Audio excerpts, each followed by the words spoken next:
Ladies and gentlemen, thank you once again for tuning in to another episode of Generation Wrestling Podcast. As always, is yours truly, the 29-year-old piece of gold, the franchise, aka the showstopper, better known as the GOW's resident tribal chief.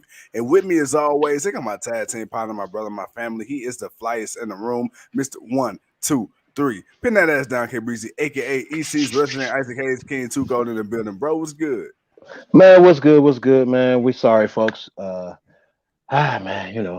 life happens, man. So, last couple of days, man, we're gearing up for a brand new season of things to happen. But with that being said, man, me and the franchise, man, we've been talking, man, with so much new going on in wrestling. I know we probably said this before, but we definitely got to get back on our schedule and get back to consistency with you guys.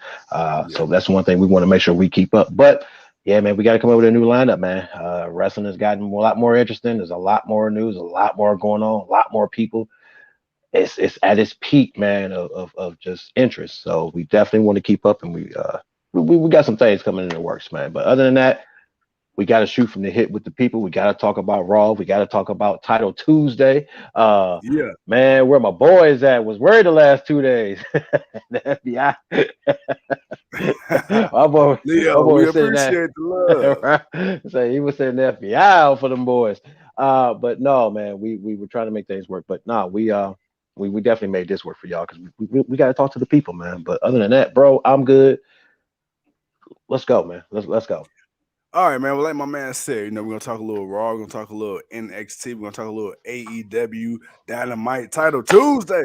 But hey, man, let's kind of try to go somewhat in order, man. We ain't gonna go over the whole card. We're gonna talk about the main points and stuff like that.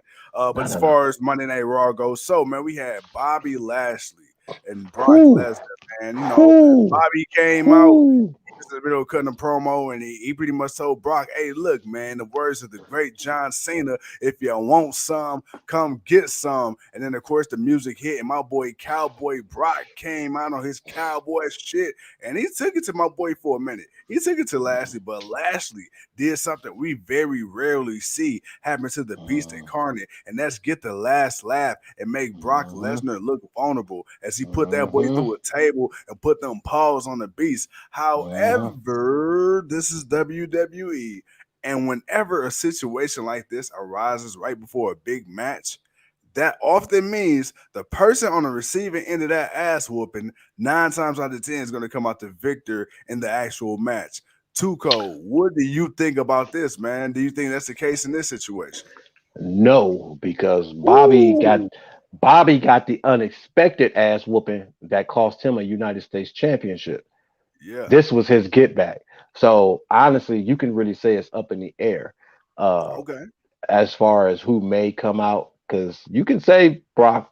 To a lot of people, I think some people will feel Brock, but there are people out there who are like, nah, man, I gotta rock with Bobby. Bobby, give Bobby the chance. Let's stop holding him back. Let the dude be unleashed. That's why when I look at what happened Monday, I don't see what I think Vince McMahon would have did. I see what Triple H allowed them to do, and that was show the two behemoths that you guys are. And that's what I got out of it. I didn't take that for what we normally are used to it being. Kind of a forewishing to this is what happened. Or we know who's going to win this match. No, not nowadays. Sometimes we can predict, but sometimes we can't predict. We actually gotta let it unfold to see what's happening. And I can't wait till we get to the predictions on this, because I ain't gonna lie, Crown Jewel's kind of, we don't usually get too little happy about the matches for Crown Jewel, but this one is looking a little. It's shaping up pretty nicely. They added another match, which it is what it is, but it's someone new. It's a new rivalry. It's new people, but we'll get to that in a minute. But I didn't have a problem with what happened. Bobby kind of needed that, Brock is Brock, Brock is a beast, but Bobby's a beast too. So, and he got that get back to let Brock Lesnar know, man, nah, bro, just because I didn't go to the UFC like you, don't mean shit. I'm still a dog in this game.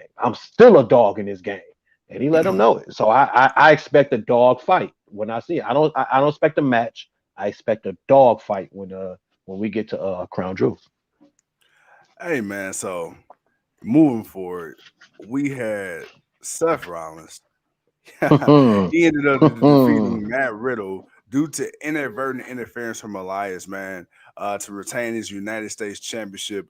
But I want to kind of go back a little bit, man, because we had Mustafa Ali who came out earlier and said, "Hey, look, when Bobby Lashley was the champion, I was promised a U.S. Championship opportunity." And he ended up not getting that. And then we had, Ali and we had Riddle. We had Ali and we had Rollins. They kind of got into it, got to little altercation and things like that. And it seems like we're going to eventually get a Rollins versus Ali once we finish up whatever's going on with Rollins and Riddle. Tuco, man, Ali. I want to talk to you about Mustafa Ali because I feel like we talk enough about Rollins. We talk enough about Riddle. Let's talk about Mustafa Ali because he's really been kind of a conundrum, man. He's a guy that we all know can go in the ring. He's had to start and stop push many times. It seemed like they were going to go somewhere with the hacker gimmick at first, and that failed. And then they brought him back a Retribution, and that failed. I don't think any of it was really to the fault of Ali. We see Vince McMahon now trying. No, excuse me. We see Triple H doing what Vince McMahon didn't, and that's giving the younger guys a bigger spotlight, a bigger push. Do you think Ali still has a chance to make a name, a true name for himself on this main roster? Or is it too late? Has he been in the game too long? I feel like Mustafa Ali is kind of going through the Dolph Ziggler syndrome. Opportunity after he hasn't gotten opportunities that Dolph has gotten. Dolph has won almost every championship, Grand Slam champion, multi-time world champion. But the stop and go that wasn't on Mustafa. Like he had a hot run and he got hurt, and Kofi took his spot. Which next man up. All right, cool. Next man up. After that, it seemed like it wasn't it was Vince. Vince forgot what type of talent he was and what he was doing with him. And the hacker gimmick, that comes from all these failed gimmicks come from no patience, no real direction, no real anything. And again, a lot of these didn't really seem like they were fitted for him anyway. Some of them maybe, but not all of them.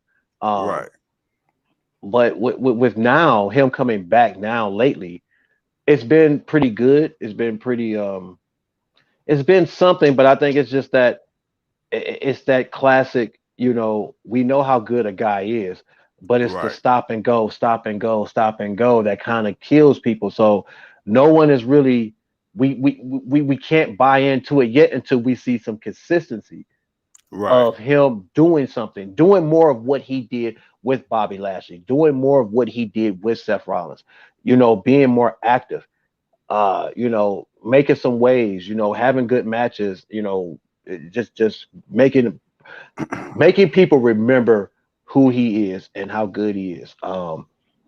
So I like it. We need to see more consistency from it in order to know and for people to really be behind Ali. Because even when that started, when he first came out, they weren't really reacting to him. It took until almost the end of their conversation and then the start of the fight between them two for the crowd to really get behind it. And that's kind of the thing sometimes you need, but it's that thing that happened beforehand. If that fight or conversation didn't go the way it was, it just would have been another dull segment and it wouldn't have been good for him. So Fro, what's up, Fro? What's up, Brody? Congratulations to your son, man. Congrats. But yeah, man, it's just Ali has just had too many stop and goes, and we need to see more consistency as far as his character development. But this is the type of thing he needs. He needs to have this type of interaction with people with a name like Seth Rollins, Bobby Lashley, Matt Riddle, Finn Balor, whoever. He needs to have something, established. Well, speaking of interactions, man, so we got that boy Daddy Dangly. That boy, the big LG, Di Gallows. We got Carl Anderson, 2/3 of the OC, the original club, the only club that matters. And they went 2-on-2 against Alpha Academy. Of course, the club ended up picking up the victory. And then, moving forward, we had Dominic Mysterio representing the Judgment Day, beating Seth Rollins. And now at what we got coming up, Crown Jewel, we got the OC versus the Judgment Day. Bro, okay. Thoughts? The Good Brothers return. They're going up against the Judgment Day in their first major feud. What are your thoughts on that, man? Does this do anything for either of the groups? Yeah, because we said that they needed something different. The Edge and Rey Mysterio dynamic, that was past done. Uh, Yeah, Ray went to another show. Edge is out, so Judgment Day needs someone new to fight with. Well, you went back to AJ Styles, and then what also happens to happen? The the Good Brothers, their contract with TNA happens to run out.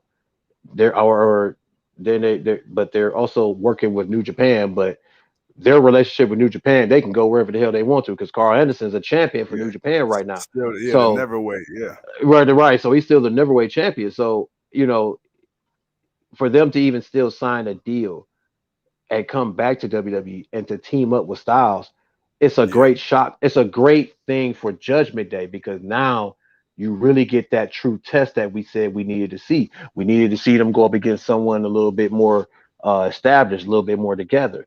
Who's more right. together than the OC? I mean, it's Finn Yeah, Balor going up against three of the guys that he knows that he's been in a group with. So uh, he's got his guys. Well, he's got Damian Priest and Dominic, and we AJ Styles got he got the original the Good Brothers with him. So it's different. It adds a little bit more to it. You trust the quality of the match because yeah, again you got five people are going to work and dominate. Um, so yeah, but and honestly, dude, Dominic getting the victory, I'm kind of shocked by it, but it made sense because of course Rhea Ripley, you yeah. know, Big Daddy Rhea, Big Daddy Rhea making sure that her sugar boo is getting off the way he needs to. Kimberly, what's happening? But yeah, no, man, I'm okay with the fight because it's different. It's someone different, and this is what actually both teams think.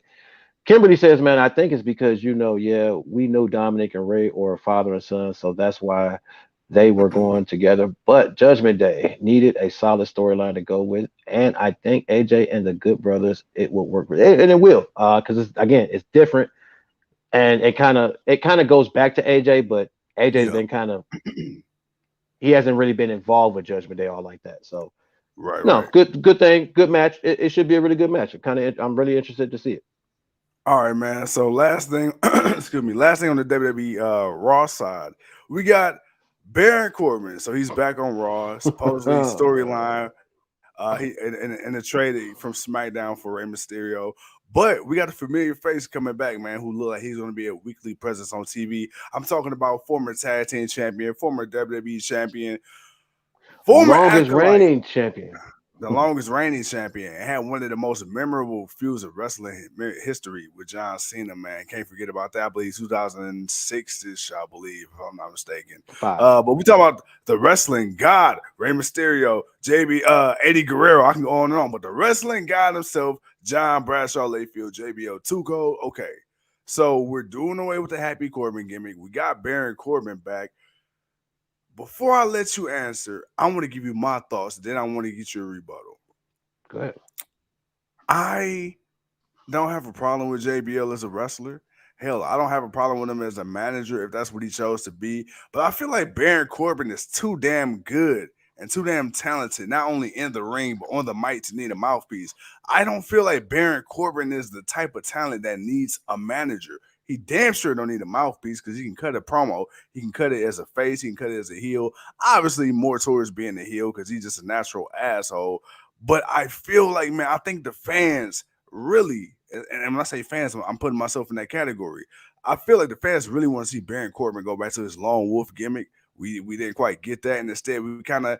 I feel like even though he's not happy Corbin, he's still kind of like he is happy Corbin light because you got the money man behind him in JBL.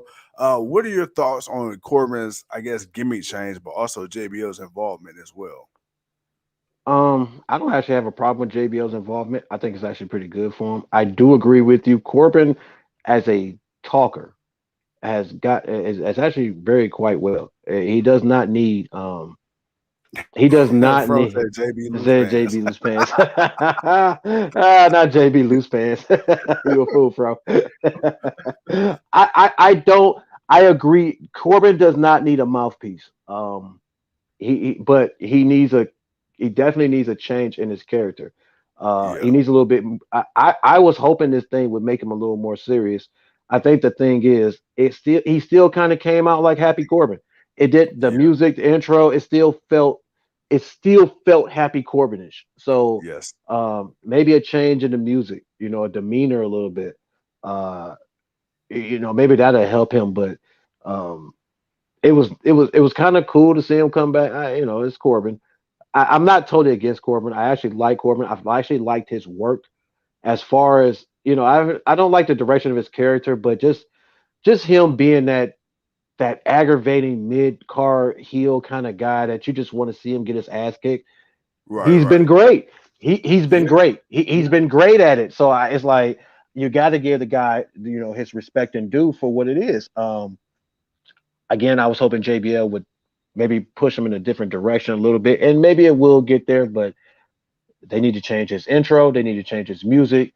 Right. It's still everything still says Happy Corbin. He's still smiling. It's like, nah, bro, we passed that now. right, That's right. nobody really respects that. If you gonna come back, he kind of needs to go, even if he doesn't go back to total lone wolf, he Yeah. needs to bring some elements of it back and be Baron Corbin. Just be Baron Corbin. Just be a little not so happy. Shit. Too cold, man. I feel like we making good time, man. We lost the See, AC unit. you done fucked up. See why you say something? Why you say something, man? You said you had to say something, man. You know you don't say nothing. You just let it ride, man. We're gonna be here for another 4 hours now. All right, so we gonna rewind and pretend I said nothing. All right, man. So that's it for the Too late now. WWE Raw. That's it for the Raw side of things. Now we got AEW left and we got NXT left. I'm gonna leave it up to you, man. Do you want to continue on the WWE side, man? Or you want to throw AEW in there real quick and then end with Let's run through NXT? NXT real quick. Run through NXT real quick, and we can take our time on AEW because we got to talk about some AEW stuff. So no, let's go through NXT real quick. All right, man. So with NXT was okay. So NXT yesterday went up against AEW, AEW on the special Title Tuesday edition. So of course, man, AEW they had to pull out the stops. With Triple H, man, was playing no games. Triple H said, Tony Khan, this ain't the NXT from back 3 years ago where y'all was mopping the floor with our asses and we trying to keep up doing weekly shows. He said this ain't NXT 2.0 that you used to. Oh, by the way, I'm sorry, it ain't Triple H. It's Shawn Michaels running it now. But goddamn, Triple H had his hand in it, I'm about to bro. say he's got the backing of Triple H though, so Yeah, that's the difference. Yeah. bro. So yesterday we seen. I'm not gonna lie, this is probably the hottest NXT post NXT Black and Gold crowd I remember seeing in a long, long time. But we had a lot of great reasons for that. We had Kevin Owens returning back to the brand. We had Raquel Gonzalez returning back to the brand. We had Shotzi returning back to the brand. We got Gallows and Anderson making their first time appearance on the brand. We got who else? Damn, I feel like I'm missing somebody, Rhea. man. Golly, Rhea Ripley. Rhea Ripley, who got the biggest pop of the night out of everybody. And then we got that with Shinsuke Nakamura, one of the greatest NXT competitors and champions of all time. And bro, I definitely gotta talk to you about that. But yo, last night was loaded, super stacked. Again, Triple H, Shawn Michaels, they are reaffirming the fact that NXT is officially the third brand. I know they kind of started it earlier in the year when they had AJ Styles. He came and had a feud with Grayson Waller, and then you sprinkled in Dolph Ziggler, and then you sprinkled in Apollo AJ. Crews. And you know what I'm saying? So You yeah, had AJ there for a minute. yeah. So Finn, if you want to go back a couple years ago now, but now That was it's more. different. That was different. That was different because It was. that was something Finn needed, and that was still Triple H. What All of this other stuff was Vince Okay. McMahon's doing. Well, you know what? I'm glad you said that, man. Great minds think alike, my ebony brother. Because speaking of what Finn needed, I want to talk to you about what some of these other superstars needed. Mandy Rose, she needed NXT, and she's She got become it. one of the hottest She things, got it. and not only in WWE but in wrestling. Period. Like Mandy Rose has, say what you want about her move set per se. Mandy Rose, I think overall as a character, has solidified herself as a legitimate opponent. Yeah. No, I would Um, agree with that. Not only that, but I would say her in ring has actually gotten better because NXT forces you to really focus more of your in ring. Like you don't just get yes, to be pretty and just be yeah. pretty. You Yeah. actually got to go out there and do some stuff in the ring. So I would say her in ring work has definitely improved. Well, I'm gonna talk to you about this because you know Finn Balor when he went back had one of the best runs of his WWE career as a whole when he went back to NXT, and then not to Mhm, mention his first initial run. We just said Mandy Rose, she went back, mhm. killing it now with Toxic Attraction and Solo. Shinsuke Nakamura went back yesterday. Shinsuke is one of those guys that we said, man, you know he's been severely misused on the main roster. Mhm. Shinsuke and who else do you think could benefit from going back to NXT and not necessarily see it as a demotion, but as a chance to rehab not only their character but their believability as a whole? I would say Shinsuke, but I don't think he needs to go back. Not for Mm, that. Um, okay. because it, it's already been shown. If you give Yes. Shinsuke the opportunity, he Mm-hmm. can get over. If you Yes. put the right pieces around him, he can Right. get over. No, he's not the greatest talker, but what I've always said, give him a mouthpiece. Then what do you happen to do? You happen to give him a guy that could play a guitar and that could rock out. And it became one of the hottest things. Yeah. Even though he was just announcing the guy and then playing the guitar, but he was doing Boogs was doing most of the talking. Not saying Boogs was a great talker, but Yeah. you saw how the dynamic of them worked. The Right. dude was Right. an Right. It intercontinental works for champion. Shinsuke. Right. He was a champion. He was doing more positive with this than anything we were seeing him do before, where he was just Yes. losing matches or really wasn't doing anything. And they would just put him in tag teams, but the tag team was kind of it really wasn't doing much. It was just a Right. placeholder. I feel like under Triple H, Nakamura can get that true presence. So that's why I don't feel like he needs to go back to NXT. When Vince in charge, Finn needed to go back to NXT, not just for his own mental, but to prove to Vince you don't know what the fuck you're doing. You don't understand the talent of what you have. So it was a different reason. Mandy was okay, but Mandy hadn't found that niche. She found it in NXT. She got to kind of go down there like, look, I've been on the main roster. I know what's what. I've done this. I've done that. I've seen this. I know what it takes. And then we watched that grow. Yeah. I don't think there's nobody like you say Apollo Crews, guys like that, guys that really never got over, and I mean never got over. I Yeah. mean really never got over. Nakamura got over. They just dropped the ball too many times, and that's what pissed people Right. off. Right. I feel like Cruz never really got over. Uh, Dolph Ziggler never really. Dolph's never been over. Dolph has been over, but WWE's played him a certain way. So I wouldn't say now anybody from the main roster needs to go back to NXT. Um, just not for that particular reason. What they did last night, to every now and then go back, to show the development that I was once here and now this is where I'm at, and I don't mind coming back and putting a few of you young bucks in y'all place so you can be humble about where you at and appreciate it and grow to get better.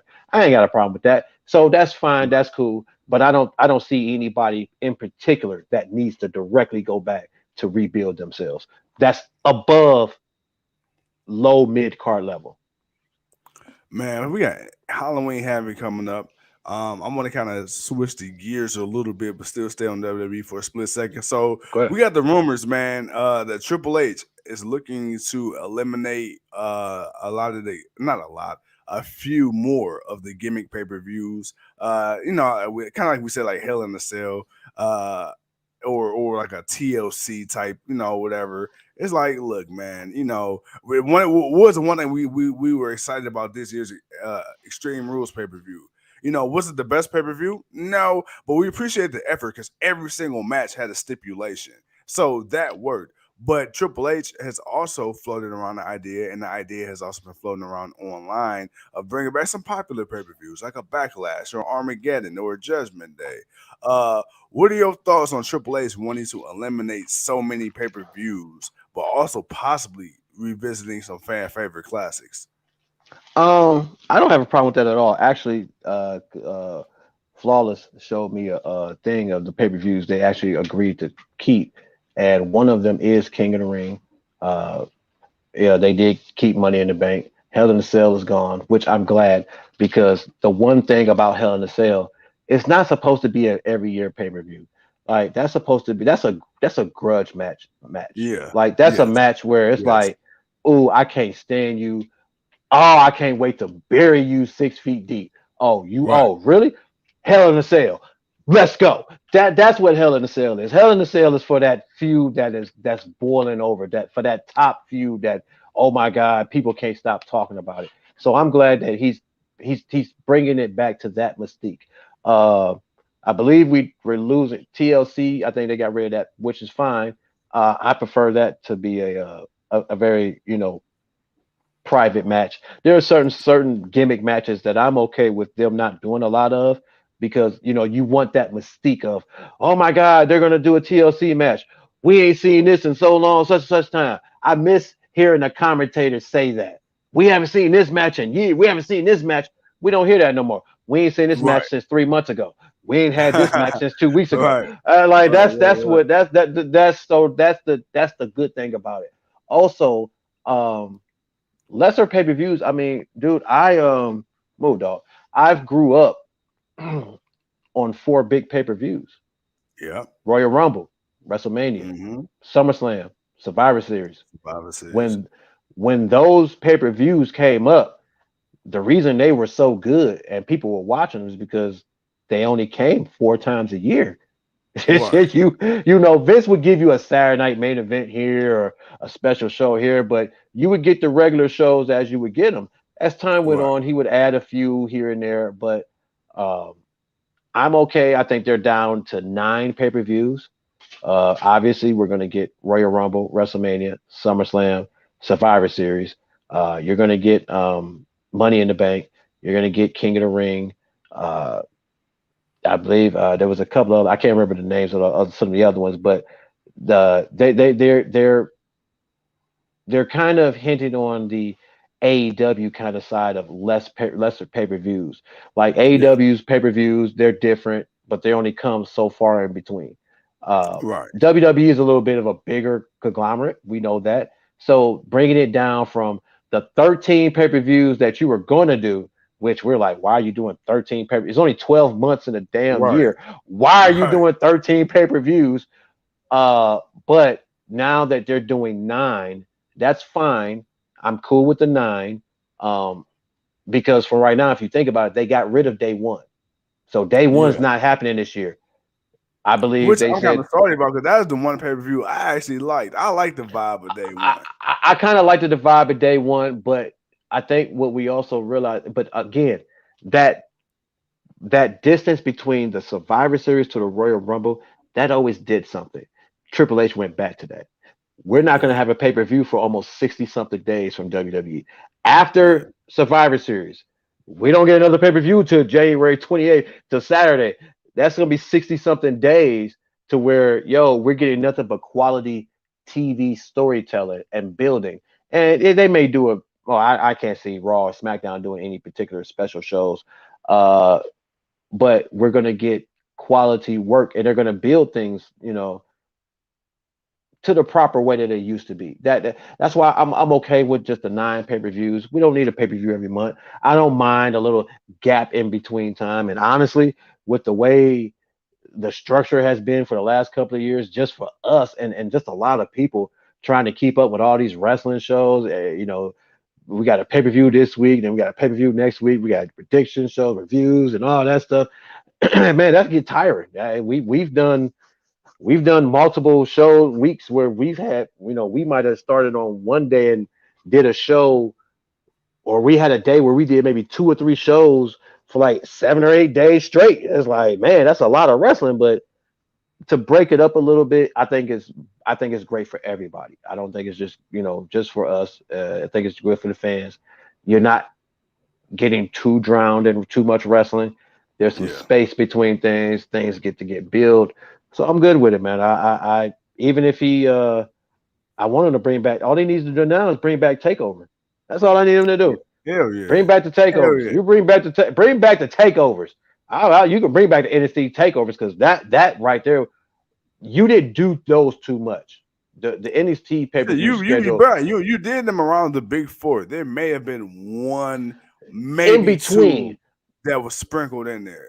right? So you say, well, maybe six. NXT probably did 6 pay-per-views, 4 around the big ones, and then kind of 2 in between time. Depending on what was going on. But man, bring back the takeovers, man. Bring back the takeovers. That's what I need. All right, well, so go. Speaking of takeover, man. So we covered WWE. We did the Raw. We did the NXT, man. Now it's your turn to take over, brother. Tell the people what happened on AEW Dynamite Title Uh, Tuesday. Title Tuesday, because it wasn't Wednesday, and you don't know what that means. Title Tuesday. Look, man, we Yeah, got Death Triangle. We got the Best mm, Friends Trios Championship. Not gonna lie, man, yeah, these guys. First and foremost, to find out that Death Triangle was in AAA, having a mass versus career match and blood and fighting, and yeah, these guys come back and they had the energy to put on the match that they put on with the Best Friends because you got to give the people what they want. I like the 6-man tag. The storytelling loved it. of Pac feeling like he needs to cheat. Ray Phoenix, like, nah, man, we don't need to, Nah, bro, man, you don't need to do that, bro. yeah, We don't need to do all that, man. Come on, man, we Death yeah. Triangle, we could get this, and they got it. Um, but I just I like seeing these guys work well together. There's always something new to it that they bring. The intensity, the counters, the back and forth. I get why some people kind of be down on AEW sometimes, but at the same time, man, it's like, bro, this is the style of wrestling. This is the new style. Like, it's not perfect, but it does have its moments. When you got the right mixture of people in the ring, man, you can really get something good and special. And I thought we got a good hot opening match. The crowd was definitely all the way in. They were all the way in with this. But Death Triangle, once again, they proved they are a great trio. They pulled out the victory. Bro, what you think of the match? No, man, I really liked it. The storytelling was definitely on point, like you said. It was my boy Orange Cassidy.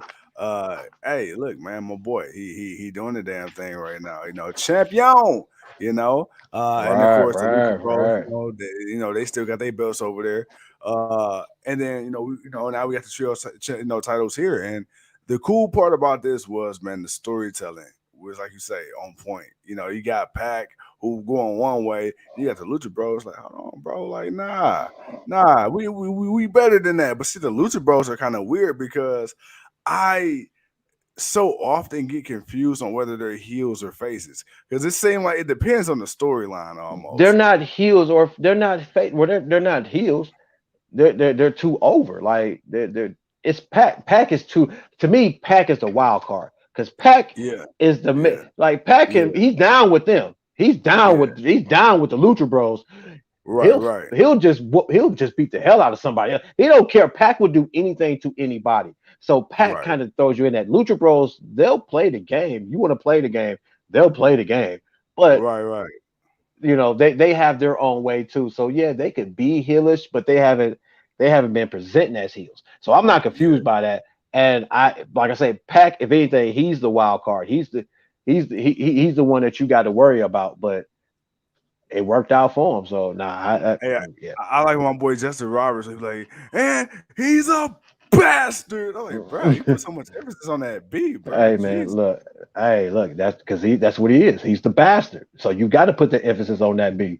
Uh, Yeah, but no, I have no problem with where they're positioned at. They're fan favorites. They're over with the crowd, and honestly, man, heels, faces, it don't matter because they were always over with the crowd. Because there was a time they were the heels, but they were over with the crowd. So it's like they can come out and screw over everybody. It doesn't matter.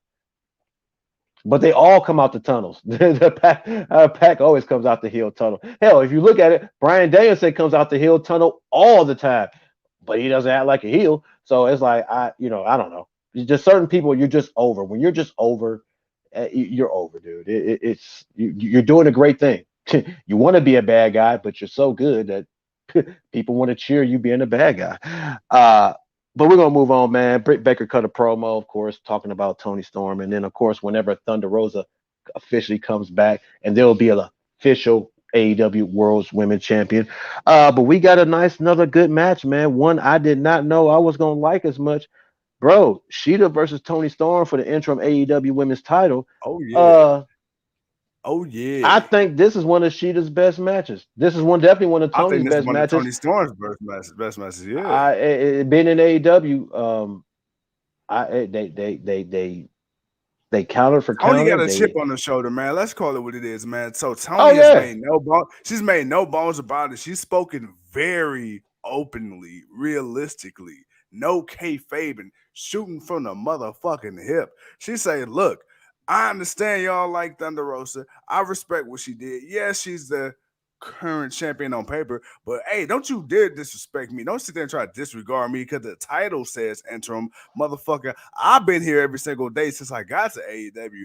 I'm fighting right now. I'm the one holding the belt. I'm the one putting on these matches. I gladly whoop Thunder Rosa's ass when she get back to cement myself as the official, but don't sit there and try to disrespect me. See, she is feeling some type of way. She's made it known. Hey, yo, y'all motherfuckers on the internet talking that fake champion bullshit, bro. At the end of the day, the champion can't fight right now for whatever reason. I'm the one that got the belt. So you gonna try to disregard my wrestling ability because I was placed in the interim situation? Nah. Yeah, She been going out there having bangers.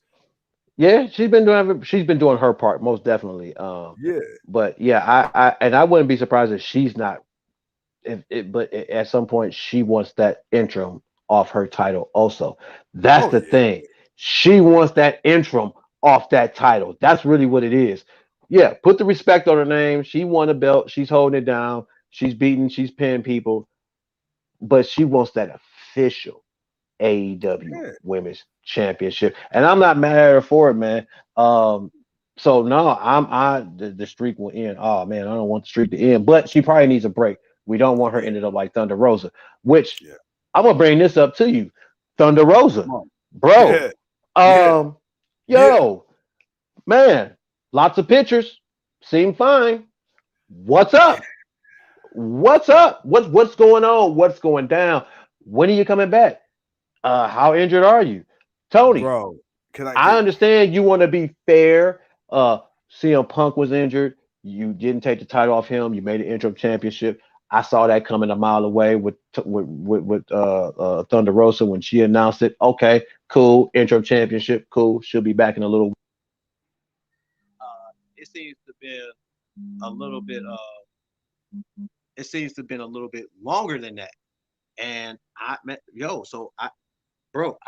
Thunder Rosa, what's going on, man? Talk to the people. All right, so if you believe anything on the interwebs, people will say it's a conspiracy. A lot of people will say that the heat that Britt Baker and Thunder Rosa has carried over into this whole situation. A lot of people don't seem to think that Thunder Rosa is really incapable of wrestling, but instead, it's Tony Khan, man, finding a way to get the title off of her, which I don't necessarily think is 100% true, because if Tony Khan really wanted to do that, he wouldn't have had the interim champion and Toni Storm, and they wouldn't allude to Thunder Rosa possibly coming back fighting for the championship. But I will say, man, I don't know. Much like you, I see the pictures, I see the videos too, and Thunder Rosa, from what we see, perception. Let's remember this: perception isn't always reality. And when you assume, you make an ass out of you and me. So we got to remember them two key values in life. However, I got a set of eyes. And what my eyes is telling me is that she looks okay. So I'm not saying. And if she's not, I don't know. It could be something else that's going on. And if it is, and she's going to be out longer than expected, all right, girl, you got to give her this title. When you're ready, you get a shot when you come back. But you got to give up this title. Like, whatever it is, I agree with you, Leo. Whatever it is, but if you're going to be out longer than expected, Punk was out for what, 2-3 months? Yeah. About 2-3 months. All right. Mm-hmm. She's coming up on that 2-3 month timeline. How much longer you plan on running with intro? Because I ain't gonna lie. Because after a while, if I'm Tony Storm, hey Tony Khan, yo, how much longer I got to walk around with interim on my time? Like I need to be walking around all this time. I need to be legit. Like you need to get that title. Like if she can't come defend it, internal, out, whatever's wrong with her, if she can't get back in the short and in the same amount of time, Punk at least was able to get back, even if he wasn't 100%. But he came back, he fought the title, he dropped the title, whatever, got the title back, whatever. He came back. If she can't do that, bro, I don't care about fair. We're past fairness now, because now you got to give up this title. You can't keep having this woman walk around with this interim championship, having your world champion, because it's diminishing your women's world title. You finally got enough group of women to have some legit enough women's division. You need your main belt back. You need your main belt back. Stop playing around. We love Thunder Rosa. If she needs more time off, cool. But mama, you got to give up that title. You can't keep holding this title because, well, but you being out longer than CM Punk. Right. So you can't be out longer than CM Punk and still hold on to the title. I'll give you the same time frame. Fair is fair. No problem. Yeah. But you got to get that title back, man. We need that title back. I'm going to skip through a few things, but I'm going to bring up one thing in particular. Warjo, they're talking about the Kingdom. They want to challenge them, either in the tag team, individuals, don't matter. Basically, they're going to put them paws to them boys, in which they are. FTR, man, they say, man, it's been great being the AAA, IWGP, ROH tag team champions.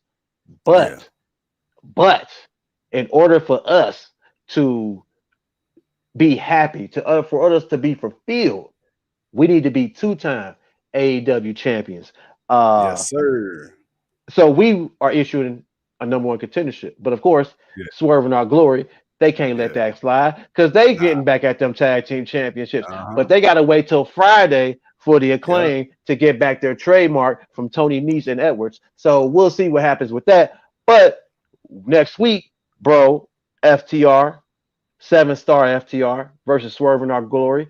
#1 contenderships for that AEW championship. Thoughts on that, man? Thoughts on that? All right, first of all, you got and what did my girl Kimberly say? I saw you brought up, but I didn't get a chance to read it. No, all good. She said, "Yeah, I think the 30-day rule we should really stick to," which I think but again, Punk got more than 30. That's why I'm saying if she gets the same amount of time as Punk, that's fine, cool. But anything after that, it's like, okay, we can't keep having Tony Storm fighting with this interim championship. You're not fighting. You're not going to be back in a while. We gonna need that belt back, mama. We'll work something when you get back, but we gonna need that belt back. But go ahead, man. Y'all skipped the greatest return in history. Riho. Oh man, look. You know what, Leo? We're gonna talk to you after the show, man. We're gonna talk to you after the show, man. Rio did make a return. I'll put some respect on Rio's name. First ever AEW's women's champion. She definitely made a comeback. She whooped Rebel's ass. But FTR, right. FTR, Swerving My Glory. Next week, #1 contenderships for those AEW tag team titles. Bro, what's up? All right, man. So we've been teasing this for a while. We've been teasing the dissension, the tension, the passive aggressive hostility between one Mr. Keith Lee and another Shane Swerve Strickland. So as much as I enjoy them as tag team champions, I never wanted to see them as a tag team to begin with. I felt like, these two should have came in doing their own thing solo wise, but you had several other storylines going on, but you want to showcase two of your biggest acquisitions. How do you do that? How does AEW always do things when they want to show more people in a little bit of time? You throw them in a tag team group or faction. We get that. They won the belts. We get that. But now you got 7-star FTR who's been off of AEW television in ring wise for a while. And now they got a chance to go up against the Acclaim. FTR, Acclaim. I want to see that. We'd already seen Swerve and Our Glory and Acclaim. Now I think it's time that you start building a program between Lee and Swerve and let these two branch off and do their singles thing. And you could do that with having them to, one, cost the other their chance against FTR, because I feel like egos are going to get in the way. I feel like Keith Lee wants to do things the right way. I feel like Swerve is getting a little cocky. I feel like Swerve is getting a little big for his britches. I feel like Swerve think that he is better than everyone, including his own tag team partner, and therefore is not going to listen to his tag team partner. Bro, whose house? Swerve's house. Oh, well, there you go. There's the answer, man. There it is. Exactly. I don't even know why you acting surprised, man. There it is, right there. Why is acting cocky? Whose house is it? I think we're going to get a great match, but somehow, some way, we're going to get an accidental hitting of the other person, whether it be Lee or Swerve, and then which has been a thing that's been really plaguing them as a tag team as of lately. Even when they were winning before they dropped the titles, that was kind of a thing. So, and you can obviously see Swerve is kind of just tired of some of. Lee is kind of tired of some of Swerve's antics. So, yeah, I definitely wouldn't mind seeing that branch out to something else.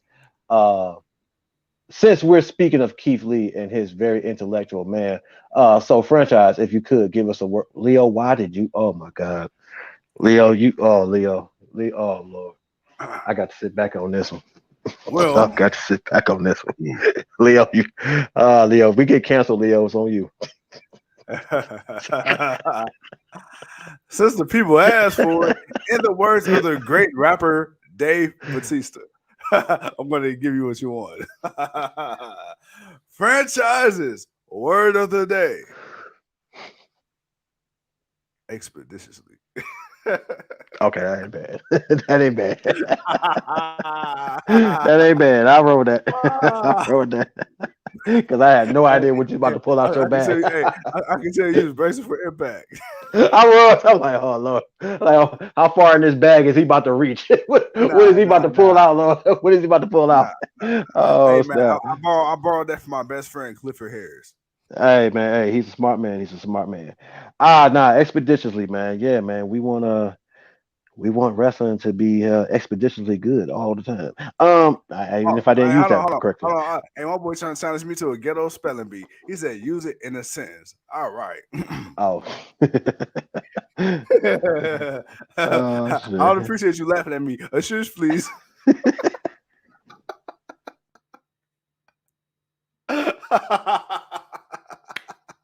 Shout out to Master Gable.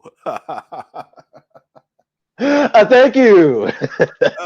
Go ahead, bro. After franchise eats a big bowl of chili, he will take a shit expeditiously. Thank you.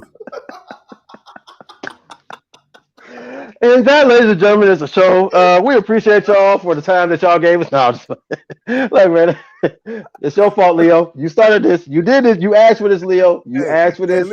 You got it, man. Leo says franchise is the 4.0 GPA. I thank you. And I thank you. All right, Leo. See, you asked for it, man. All right, man. Yes. y'all clowns, man. We back. All right, man. Okay, so the kind of the one I'm gonna skip over a couple of things because I want us to finish the show on this. The Acclaim, of course, we talked about the Acclaim in their title tag match. Brian Danielson, he got the riot act kind of read to him by Willa Yuta. If I was Daniel Bryan, I'd have told Yuta, go sit your little punk ass down, put some respect on my name, know who you talking to. That's just me. I just felt like, bro, you was overstepping. I get where he was trying to go, but it's like, man, you've been too emotional lately, man. Go sit your ass down somewhere. You understand? Hey, we're glad we keep you laughing. Hey, that's what it's all about, Kim. That's what it's all about. Man, having some fun. But that was just my thought about that. But man, MJF, William Regal, my God, you know. Yeah, bro. So okay, so MJF, so basically, kind of just, I don't want to long wind it, but basically he broke it down, his journey into wrestling. Of course, there's pictures of him being a security in WWE and whatnot, and we all know how that worked out. We talked to Lou Gotti, someone who works with DFW down in Texas. He let us know kind of how that thing works. So MJF Yeah, basically runs down the story about his coming up, what Regal told him, the things that he saw in him, and the things that he thought that were gonna come fruition for him, but didn't, and the motivation that he took from it. And Regal just standing there looking at him like, you little pansy. This is what this is what you're complaining about. Like, dude, go through this. Go through what I had to go through. Do the things that I had to do to be where I'm at. And Regal's not even on a level, I guess you can say, in a way where MJF is kind of at now, but he's always been a respectable name. You yeah, always knew who William Regal was. He was never somebody going for the world championship and winning it, but he was always doing something. man. He was simply a man's man, bro. And he was a man's man. Even when he was kissing Vince's ass. He put the only man I know to put chapstick. The only man I know to put chapstick on to kiss a man ass. But I digress.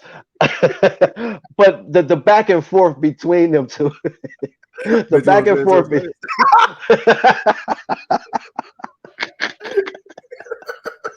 I was trying to keep it going. I ain't messing with you. But the back and forth between the two of them, man, and Rico just kind of breaking it down to him, like, you know what, man, what have you done? And then when he said it, you got to really think about it, like, what have you done, dude? You paid people to come out just to have you, just to win a match for you. You didn't do anything. You haven't done anything to prove to me, man, that you're ready to take that next step. When are you gonna, stab the devil in the back? When are you gonna when you're gonna stand up and do something? When are you gonna show the people that you're a man, and that this is this is what you deserve? And he kind of challenged MJF on it, and I got where MJF was trying to get the people to be behind him, but Regal debunked that. I love Regal's reaction, man, because it was just he gave zero fucks the entire time. He had a smile on his face the entire time. Yeah. Bro, your thoughts on this, man? Regal and MJF in the ring. All right, so I want to take it back, because MJF, I am very confused on what I'm supposed to feel for MJF. And because when he first came back, he came back to a super duper overreaction, which we expected, right? I believe they came back in Rochester or somewhere in New York, and he got a babyface reaction, and then very quickly he showed his true colors, and then it's like, okay, yeah, and they still kind of cheered him, but people still kind of cheered him because it's like they missed him. Exactly. And now you got MJF now who does a very fine job of blurring the lines between kayfabe and reality. And with MJF, with that big pipe bomb that he had back on Tony Khan back in the summer, which caused a lot of controversy, he then did a similar thing, but it felt a lot more personal, because you can tell. I'm pretty sure that the two discussed to a degree what the subject matter would be, but not necessarily what the other would say. So as soon as MJF started speaking and he brought up WWE, William Regal kind of looked like, all right, bitch, I know what this about. And he started laughing before MJF even said a word. And you can tell that legitimately set MJF off. Like, I don't think that was planned. I don't think that part was scripted. You can tell MJF, like, oh, bro, like, you really think this is a fucking game. Okay, cool. Now I'm about to read your ass your rights. Now I'm going to tell you how I really feel about you. And the fact that he explicitly named guys like Bryan Danielson, Jon Moxley, Claudio Castagnoli, other guys who came up through the same system, Adam Pearce of all people, a backstage personality who ain't even on the active roster, and he's just named all these WWE talent, It was crazy because it came from a real place. And then, like Leo said, when MJF talked about, how he wanted to kill himself and all this, and you got they pan the camera to William Regal, and then I'm laughing because of how fucked up it is. Because he's laughing. He He's in was this dude's face dying. laughing, like just smiling, and it's like, Regal, you are a dog. Oh, you're Yeah. such a you give And then zero, I mean zero, negative zero fucks right now. and then the crazy part about it was when William Regal he was getting booed like shit from the crowd. And And the didn't fact care. that the fact that he no sold it, one. Two, MJF is pouring his heart out. And the fact that not only are you get booed by the crowd, but you laughing at this man's face. And even though MJF is like that bully, right? That's all big, bad, and tough. But then it's like when you find out why he is the way he is, it's a very sad story. Kind of like any villain origin story, right? You know, Mm, the villain isn't always born a bad person. A villain no. is usually that person that's looking for love and acceptance, and they get shunned by society and their peers and the people they love, and then they are forced to become everything they hate. And MJF said that a few weeks ago. He's like, I don't even like myself, but I do Hmm. the necessary evil which needs to be done. So I don't give a fuck if you don't like me. So then when MJF goes around and he tells William Regal some odd 9, 7, 8, 9 years later to his face, this is why I am the way I am, because you said this to me, because you did this to me. And now, therefore, I have to become this whole person I hate. You're the reason. And I never forgot that. And then not only did I not forget that, I was trying to get where you are, but guess what? I'm better than you were. And And as much, Regal, but Regal's response was excellent. If yeah, that's what you needed for me to yeah, do, for you to yeah, be what you are right now, you're yeah, welcome. yeah. Bruh, simple. And here's the part. Here's the Like, part that got me confused. Here's the part that got me confused because okay, we've all said it. MJF, he's a great talker, worker. mhm. He's good. He's okay He's got working that. the ring. I wouldn't call him a He's great got that. wrestler. He's got that 80s style Mhm. of worker. You know what I'm saying? It's like a throwback. But I like how we challenged him because the Mhm. thing is MJF, he's even said it. He's whether he's gonna do what he's got to do, hook by Mhm. crook, whatever it takes to he gonna play the game how he play it in order to win. And that if that cheating, Dynamite Diamond Rings, having his cronies come out doing this bidding for him, whatever the case may be, he's gonna do it. But William Regal was like, okay, you know what? If you're gonna be a bad guy, I don't care that you're a bad guy, but do the shit all the way. Don't be a bad guy and then come out here crying about it. No, you're gonna be a bad. See, I didn't need the brass knucks. I just like the way it felt when I hit a motherfucker with them. I didn't need Perfect. the shit, That bro. was perfect. You I just know, like hitting him with him. I yeah. didn't care. I But just did but it. but you need people to fight for you. You need to cheat. You need your weapons. I didn't need that. I did it because I wanted to. You did it out of necessity. You want to prove you're the best. You want to prove you're all that you say you are. You're this 27-year-old, whatever you are. You get paid all this money. Okay, guess what? You haven't done nothing to prove it because everybody's always done it for you. And I liked what MJF said. He said, for the first time in his pathetic life, I'm gonna earn it.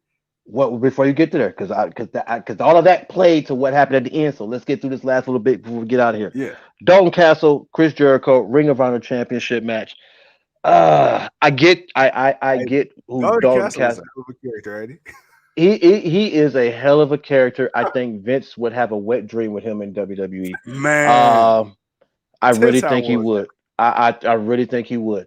Um, Hell of a character, not bad in the ring. The match was no. some of his antics kind of took me away from the match a little bit. Yeah. But it picked up towards the end. So I thought it was a pretty cool match. Jericho, of course, still threatened to beat everybody's ass. I'm sorry, he power drive Jeremy Lin, on his neck after he just had neck surgery. So on the ROH championship, but he no sold it pretty good. So that was good. But the main event, man, AEW World Championship, Moxley, Paige. That boy Paige says, I'm not waiting for you to get to the ring. I'm gonna meet you on the outside. They got the Yeah. brawling back and forth. These guys Yeah. beat the holy hell out of each other so much Facts. that Adam Page ended up getting a concussion after a rebound clothesline, Ooh. which ended the match early Yeah. due to that concussion. Moxley retained his championship. Um, as of right now, we know that Paige is okay. He's woke. He's okay. He should be back in the take some time off. Make sure everything's all good. But everything checked back that he's okay. So that's good news there. But the promo that happened earlier in the day led to what happened. John Moxley. Moxley has been real. He's been real loose on the microphone lately. Did you hear all that? I mean, man, my boy Moxley was just feeling himself, boy, and Tony was hitting that button as quick as he could. Tony was hitting that cuss button. He was hitting that cuss button like a mug. Hey, but Moxley, he had Tony going for a loop because Tony wasn't sure where he was going with it. But of course, it led to MJF. He told MJF to come out, like, you always think you earned everything. Well, come earn it now. And I like what he did. It told the story, but this is the story that that needs to be told, man. We said, man, that MJF needs to show people that he's more than just a talker, that he can handle himself in the ring, and he's done pretty good. Each and every match that he has gotten better with everyone he's fought. Lonnie, what up, brother? So him proving the point of Regal, because obviously, like I said, Regal's words, no matter how much of his heart that he poured out to Regal, Regal's non-give a fuck. It diminished all of that, and it made him even think even more, to the point to where you're right. Even if he didn't even want to admit to it, you're right. You did all of that, and that motivated me to be who I am today. But even with all of that, there still isn't enough respect on my name. So I got to do what y'all think I can't do. I got to be, you know what? I'm gonna be me, and I'm gonna prove that I'm MJF. I'm better than you, and you know it. And I'm gonna win that championship, and I'm gonna whoop your ass on my own. I still think we're gonna get some shenanigans. He's MJF. He'll do most of the work. But if to think that there ain't gonna be some shenanigans, it's MJF. Come on, man. That's how he keeps that top heel heat. So with all that being said, man, end of the show. Last topic. MJF, the segment, the match is official, full gear. It will be John Moxley versus MJF for the AEW World Heavyweight Championship. Bro, talk to the people before we get out of here. Tuco, I would tell you right now, and I'm gonna tell the people, hey, just know that Tuco and I will be drinking the finest of the finest beverages on that night, as we are going to enter the 1-year anniversary of the infamous franchise falling out of the chair. So yeah, definitely. Stay tuned. No heaters will be injured or hurt during the filming of this That is true. That is true. Yes, sir. Anejo, please. Now, oh yeah. Now, as far as MJF go, first of all, I want to kind of step back for a second. That was a hell of a clothesline that Paige took. I knew in my mind, or at least I felt I knew, he was injured right away. The way he landed, and then the way Mox kind of just laid there, and the ref looked at Hangman. I'm like, oh shit. Like, the ref, he called the doctor quick. Like, you don't never see someone take a bump and then the refs call the doctor that fast if it wasn't legit. Especially a bump like that, where you've seen people get clothesline and land. I've seen people get clothesline and land the same way he's landed, but be okay. So neck and be fine. So that's what threw me off, because I'm like, dude, he took the clothesline pretty good. I didn't see anything wrong, but unless Moxley kind of hit him a little more up, not trying to, but it was just because he closed. Like, I'm like, okay, he clothesline Moxley. Moxley gets up and gives it right back to him, and he flipped and hit the ground. I didn't see anything wrong, but he didn't get back up. And I'm like, damn, he must have really rocked him. Or like you said, when he hit the ground, that must have really, or hit the mat, that must have really, shook him up. But that was definitely, there was something definitely wrong there. And so, like Leo said, man, very professional, man. You could tell that announcers kind of caught off guard. And another thing too, when I realized, like, oh shit, he's really hurt, because for the longest time, they were not paying back to the ring. They kept that camera on the announcers, like so much that Taz, he done put his glasses on, took his glasses off, put his glasses on, took his glasses off. Like, you know, like they just get, so you could tell they were trying their best to kind of talk through the situation. And then, of course, you got Mox kind of just standing in the ring, and Mox was like, well, fuck it. You know, the baseball game ain't going to overtime and no extra innings. We still got time left on this match. Yeah, so I'm just gonna talk my shit. And that's why I say that boy Tony was where's the customer? Where is it? Where's the button? And just going for the button because Mox was going for it, man. But I thought that was funny. But you know what? To go to show how you can make chicken salad out of chicken shit. You had 10 minutes to kill. You had to scramble at the last second on air. And then you close it out with MJF. I feel like you couldn't, for what the situation was, for him to be like, you know what? I'm going to cash in at Full Gear. Because here's the thing. We might have not got that announcement had Hangman Page never gotten hurt. So what if that was really an off-the-cuff announcement? And that wasn't planned beforehand. Well, no, it was. I think the problem was it was too early. Because again, the match ended way too early. Because I'm pretty sure after that clothesline, we probably still had another 6-7 minutes of the match. And mind you, MJF had already left the booth before the clothesline. He had left the booth before that clothesline had happened. So that's what makes me think that at the end of the match, he was going to still come down and do what he did. The only issue was Paige got hurt. And they weren't rushing him out the ring. It's like, no, we're going to take our time. We're going to, we're going to put the neck brace on him. We're going to get the Garney. We're going to take him out slowly. We're going to, do what we need to do our due diligence with him. Then we'll push forward with everything else. And because you can kind of see, like, because Moxley was walking around, but Moxley looked like he wanted to talk, but they wouldn't show Moxley. And they, like you said, they kept going back to Taz and them. And Taz, kept iterating, what they were doing. So that just kind of let you know that the match was supposed to be over, and as the match was over, MJF's music was going to hit because you notice they kept saying MJF can cash this chip in whenever he wants. They kept saying whenever he wants, he can cash it in whenever he wants. So I'm like, okay, they keep saying that. He left the booth. Are we finna? I'm like, damn, is he finna take the title off Moxley in Cincinnati? Oh, but I'm like, I don't think Tony would do that though. I don't think Tony would spoil that title win like that. So I'm thinking he'll just come out and cash it, or he'll make it official. So I think that would have happened the way it is. The reason it just took so long is because again, what happened with Paige and the timing of them just taking care of him and getting him out the ring and making sure he's okay, and then them doing what they needed to do. Because I feel like the timing of it was still set up. It's just we were missing that 8 to 7 minutes of a match. Right. Nah. Now that you say it like that, you right. It just felt like that was the whole plan. Like after the match was over, he was going to run down, and then he was just going to say, you know what? I don't want to fight you 60%. I want you 110%. So there's no excuse to when I whoop your ass and become the new champion, and I'm better than you.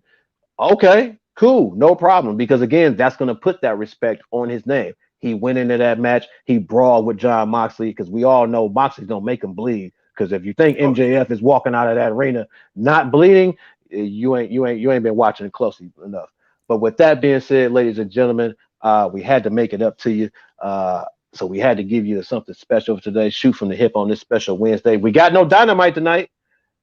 Man, I don't know what to do myself, man. We ain't got no Dynamite tonight, man. We had all our wrestling yesterday, so we got an extra 2 days off. We'll we're just gonna come. I'm not even gonna say anything. But we'll definitely see y'all for Friday for the block party, because the Fiend is back. Bray Wyatt is back, and I got to hear what he's gonna say. We got a lot of matches for Rampage. We got a tag team title match. Not Thunder Rosa. Jay Cargill still looking for Nyla Rose and her championship. Man, there's still some shenanigans going on, man. Hook is supposed to be defending that FTW championship. So, man, we got some stuff going on, man, and then we're going to be getting ready for Crown Jewel and Full Gear and Survivor Series and a whole lot coming up, man. But Halloween Havoc. Oh yeah, Halloween Havoc. Yeah, can't forget about that. That's gonna be pretty good, man. We might have to predict on Halloween Havoc. I don't know, I, man. Wrestling is Dude, just in a good place that right match now, man. card looking nice. I ain't gonna lie, man. Wrestling is just in a nice place right now, man. Yeah, We're getting creativity. People are getting opportunity. People seem happy. Well, happy-ish at least, man. It just seems right, man. It just seems right, man. So we gotta take advantage of it, man. So with that being said, ladies and gentlemen, we appreciate y'all once again. I think we're about to give y'all an hour and 10 minutes. Franchise, man, send the people out. Tell them what you need to tell them. yes, sir, yes, sir, yes, sir. Ladies and gentlemen, boys and girls of all ages, thank you once again for tuning in to another episode of the Generation of Wrestling Podcast. As always, it's yours truly, the 29-year-old piece of gold. He is King Tuco, and until next time, we shall see you when we see you. Peace.